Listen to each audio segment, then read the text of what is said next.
Hello and welcome to the Evercade Retreat.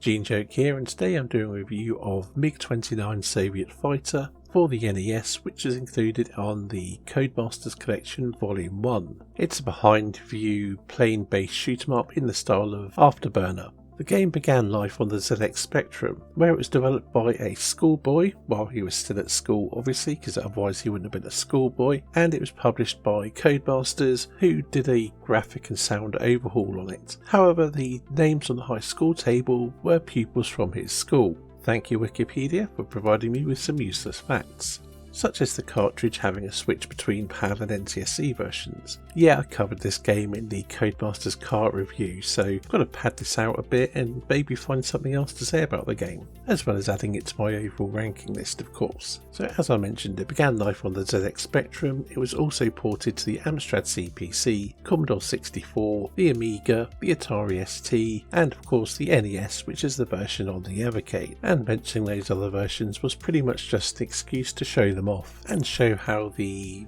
NES version differs or how it compares to them. Now, for anyone not overly familiar with where Codemasters started out, they developed budget games which were released for $1.99 or maybe $2.99 at first launch, where full-priced games were usually about £10. Many of them were quite derivative of other games, and Mig-29 is clearly no different. It's very much a Temu afterburner, and it's a game that I had on the ZX Spectrum when I was a kid, and I was a fan of Afterburner, so this was an obvious purchase for me. And many times I would play Afterburner in the arcade, come home and want to play it some more, and I would play this game, and generally be a bit disappointed. It did look the part, or as well as the ZX Spectrum could do, but then the home port of Afterburner wasn't particularly great either. But enough padding about other versions of the game.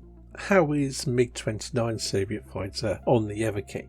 Well, on the graphical front, the NES version looks okay. Nothing spectacular as far as NES games go, but it does the job.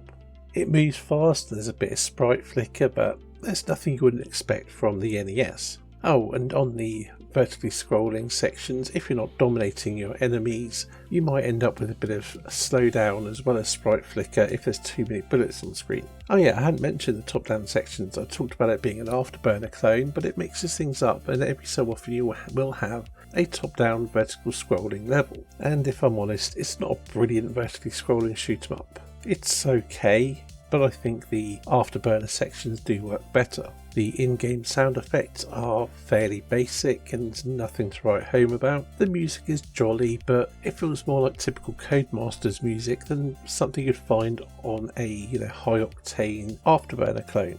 It feels like it'd be more at home on something like CJ's Elephant Antics or Big Nose the Caveman. But it's fine, and that just about sums up the game as a whole. Everything is adequate. It moves well enough, it looks well enough, it sounds well enough, it plays well enough, but there's nothing inspiring, which is not exactly surprising given it is a knockoff of another game. And it's hardly the worst Afterburner clone out there, but it's certainly not the best either. It's not even the best on the Evercade, but it's functional and adequate, and to place it on my overall ranking list, I'd have to place it below Jester and above Skate Cat. And that's a wrap for another of these ranking videos. Thanks for watching, and I'll see you in the next one.